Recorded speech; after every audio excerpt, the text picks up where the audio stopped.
Hello नमस्कार दोस्तों, कैसे हैं आप सब। आशा करते हैं आप सब बढ़िया होंगे। दोस्तों, कांचागोची बावली जो वन को लेकर के तेलंगाना सरकार ने वन को काटना शुरू किया था, जिसको लेकर के हाल ही में क्षेत्रीय लोगों के द्वारा और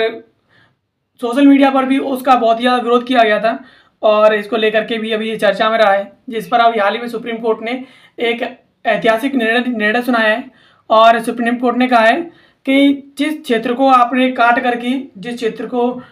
हरियाली विहीन किया है, उस क्षेत्र में दोबारा से हरियाली लाएं, अन्यथा जेल जाने के लिए तैयार हो जाएं।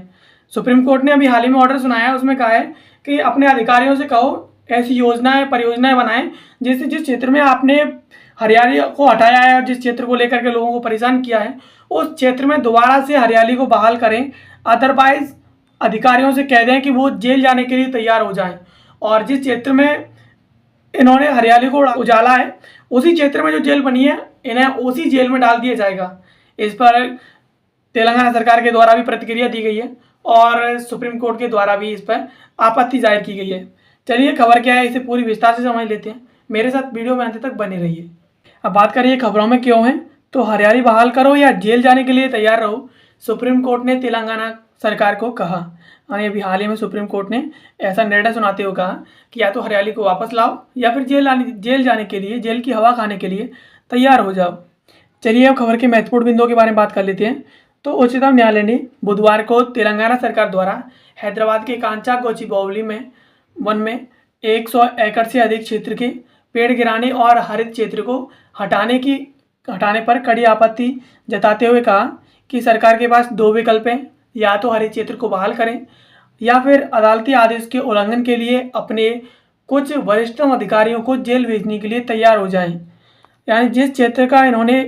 वन को काटा था, पेड़ों को, हरियाली को हटाया था, अब उस क्षेत्र को दोबारा से सुप्रीम कोर्ट ने कहा है कि या तो उसकी हरियाली को बहाल कर दो या फिर अपने अधिकारियों से कहो कि अदालती आदेशों का उल्लंघन करने के लिए वो जेल जाने के लिए तैयार हो जाएं। अब इसमें राज्य की ओर से पेश वरिष्ठ वकील अधिवक्ता अभिषेक मनु सिंघवी ने कहा कि कोई भी त्रुटि सच्ची और अनजाने में हुई है और आश्वासन दिया है कि सरकार अदालत के निर्देशों का पालन करेगी। यानी सरकार की तरफ से, तेलंगाना सरकार की तरफ से जो वरिष्ठ अधिवक्ता पेश हुए थे, अभिषेक मनु सिंघवी, इन्होंने कहा कि ये जो हुआ है सरकार के द्वारा हुआ है वो अनजाने में हुआ है और उन्होंने आश्वासन दिया कि सरकार अदालत के जो भी निर्देश होंगे उनका पूरी तरीके से पालन करेगी। जस्टिस बी आर गवई और जस्टिस एस जी मसीह की पीठ ने जवाब दिया कि सरकार अपने मुख्य सचिव और अपने अधिकारियों को जेल जाने से बचाना चाहती है तो क्षतिग्रस्त क्षेत्र के पुनरुद्धार की योजना बनानी होगी।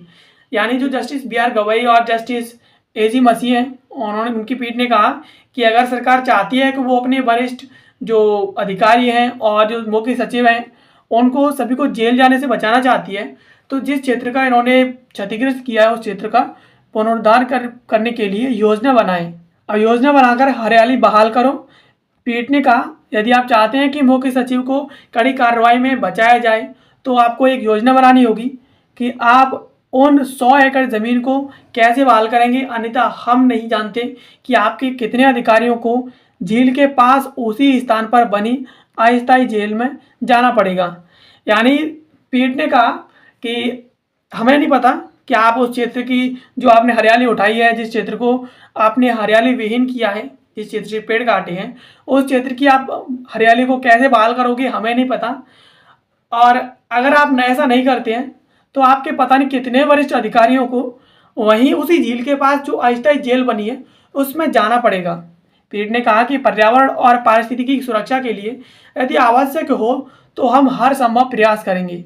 यानी सुप्रीम कोर्ट की पीठ ने कहा कि जिस तरीके से आपने पर्यावरण और पारिस्थितिकी को लेकर के उसके नियमों का उल्लंघन किया है और कोर्ट के आदेशों का उल्लंघन किया है, तो उसे बचाने के लिए हम यानी कोर्ट हर संभव प्रयास करेगा, चाहे हमें उसके लिए सरकार को जेल में ही क्यों न डालना पड़े। और सिंघवी ने कहा कि कानून के अनुसार स्वप्रमाणन द्वारा 1300 से अधिक पेड़ों को छूट दी गई और इस बात की ओर जोर दिया गया कि पौधों की कुछ प्रजातियां ऐसी हैं जिन्हें छूट दी गई हैं। यानी सिंघवी जो वरिष्ठ अधिवक्ता थे उनकी तरफ से कहा गया कि 1300 से अधिक ऐसे पेड़ हैं जिनको छोड़ दिया गया है और ऐसी प्रजातियां जिनको छोड़ दिया गया था उन्हें छूट दी गई थी। लेकिन पीठ ने जवाब दिया कि अदालत की अनुमति के बिना किसी भी तरह के पेड़ों को काटने की अनुमति नहीं है, तो यह आदेश का उल्लंघन नहीं है तो और क्या है। यानी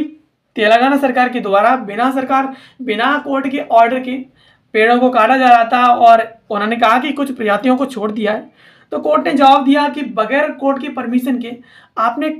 पेड़ों को काटने की अनुमति कैसे मान ली और कैसे आपने पेड़ों को काट लिया, क्या यह अदालत के आदेशों का उल्लंघन नहीं है। न्यायालय की अनुमति की आवश्यकता। पीठ ने कहा कि राष्ट्रीय महत्व की परियोजना के लिए भी न्यायालय की अनुमति की आवश्यकता है, जैसे कि रणनीतिक उद्देश्यों के लिए सीमावर्ती क्षेत्रों में सड़क का चौड़ीकरण करना। और कहा कि चारधाम यात्रा के लिए सड़कों को चौड़ा करने के मामले में सरकार को भी न्यायालय की अनुमति लेनी होगी। यानी सीमावर्ती क्षेत्रों में अगर आप सड़कों का चौड़ीकरण करते हैं या चारधाम यात्रा के लिए जो रोड इत्यादि जाते हैं उनका चौड़ीकरण करते हैं, तब भी सरकार को न्यायालय की अनुमति लेनी होगी। और इसने कहा कि तेलंगाना सरकार अपनी कार्रवाई को उचित नहीं ठहरा सकती। यानी तेलंगाना सरकार के द्वारा जो किया गया है वो उचित नहीं है और न्यायालय के सामने उसे उचित नहीं ठहरा सकती। चाहे सरकार अपने निजी स्वार्थ के लिए या किसी भी उद्देश्य से कुछ भी करे, सबसे पहले सरकार को कोर्ट से अनुमति लेनी होगी, ताकि कोर्ट ये सुनिश्चित कर सके कि उस दौरान जो सरकार करेगी उस दौरान किसी भी व्यक्ति की संपत्ति या किसी भी व्यक्ति के अधिकारों का कोई हनन तो नहीं हो रहा या फिर पर्यावरण को कोई नुकसान तो नहीं पहुंच रहा। इसके बाद ही कोर्ट परमिशन देगा और तभी सरकार अपना कोई काम कर पाएगी।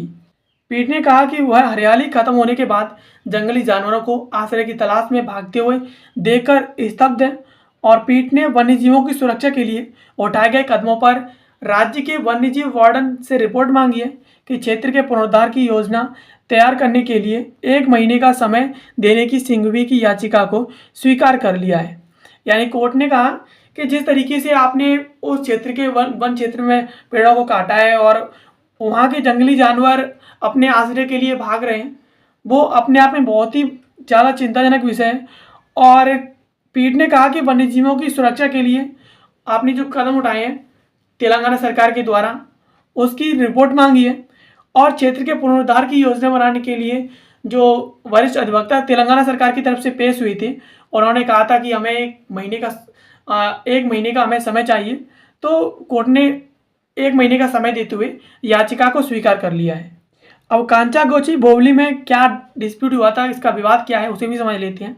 तो कांचागोची बोवली विवाद हैदराबाद तेलंगाना में 400 एकड़ वन जमीन के विकास को लेकर के उठे एक प्रमुख पर्यावरणीय और कानूनी विवाद को संदर्भित करता है।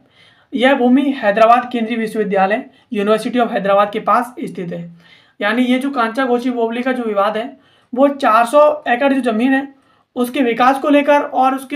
उसको लेकर के जो प्रमुख पर्यावरणीय और कानूनी विवाद को संदर्भित करता है। यानी उस क्षेत्र का सरकार चाहती थी कि अपने विकास के उद्देश्य से अपने निजी स्वार्थ के उद्देश्य से उसका उपयोग करें, लेकिन उसमें जिस तरीके से पर्यावरण का नुकसान हुआ है और वन्य जीवों की हानि हुई है, उनका आश्रय पूरी तरीके से समाप्त हो गया है,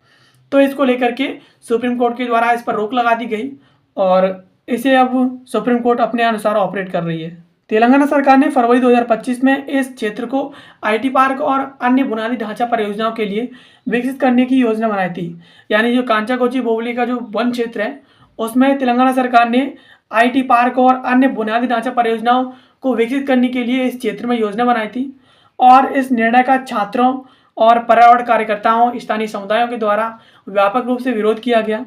जिन्होंने पर्यावरणीय क्षति और जैव विविधता के नुकसान की आशंका जताई। यानी तेलंगाना सरकार के द्वारा जो किया गया था उस सभी की उसके क्षेत्रीय जो लोग थे और जो कार्यकर्ता थे पर्यावरणीय और जो छात्र थे, उन्होंने इसका पूर्ण रूप से विरोध किया और ये आशंका जताई कि इससे पर्यावरण की क्षति हो रही है और इसके साथ साथ जैव विविधता भी समाप्त होती जा रही है। तेलंगाना सरकार ने विवाद को सुलझाने के लिए एक मंत्री समिति का भी गठन किया है। यानी तेलंगाना सरकार को लगा कि अब हम ऐसा नहीं कर सकते और कोर्ट के द्वारा भी इस पर रोक लगा दी गई, तो तेलंगाना सरकार ने इस विवाद को सुलझाने के लिए एक मंत्री स्तरीय समिति का भी गठन किया है। तो दोस्तों इस वीडियो में हमने समझा कि अभी हाल ही में कांचागोची बावली जो विवाद हुआ था, जिसमें काफ़ी ज़्यादा पेड़ों को काटा गया था, वन्य जीवों का आश्रय समाप्त हुआ था और पर्यावरण को काफ़ी ज़्यादा नुकसान हुआ था, उस पर सुप्रीम कोर्ट ने रोक लगाते हुए तेलंगाना सरकार से पर्यावरण को लेकर के रिपोर्ट्स भी मांगी है और तेलंगाना सरकार के द्वारा अभी हाल ही में सुप्रीम कोर्ट में सुनवाई के दौरान एक याचिका पेश की गई थी, जिसमें उन्होंने उस क्षेत्र में हरियाली को बहाल करने के लिए 1 माह का समय मांगा था, जिसे सुप्रीम कोर्ट के द्वारा स्वीकार कर लिया गया है और 1 महीने का समय दिया है। और सुप्रीम कोर्ट के द्वारा ये भी कहा गया है कि हमें नहीं पता राज्य सरकार कैसे इस क्षेत्र के हरियाली को बहाल करेगी, लेकिन हमें पर्यावरण की सुरक्षा की चिंता है, पर्यावरण जैव विविधता की चिंता है, और अगर इससे कोई नुकसान पहुंचता है तो हम हर संभव प्रयास करेंगे, चाहे उसके लिए हमें तेलंगाना सरकार के जो वरिष्ठ अधिकारी हैं, सचिव हैं, उन सभी को जेल में ही क्यों ना भेजना पड़े। आशा करते हैं ये वीडियो आपको पसंद आई होगी। ऐसी वीडियोज़ के लिए आप हमें सब्सक्राइब कर लीजिए। बाकी मिलते हैं किसी अगली वीडियो में किसी नए और इन्फॉर्मेटिव टॉपिक के साथ। तब तक के लिए आप सभी का बहुत बहुत धन्यवाद।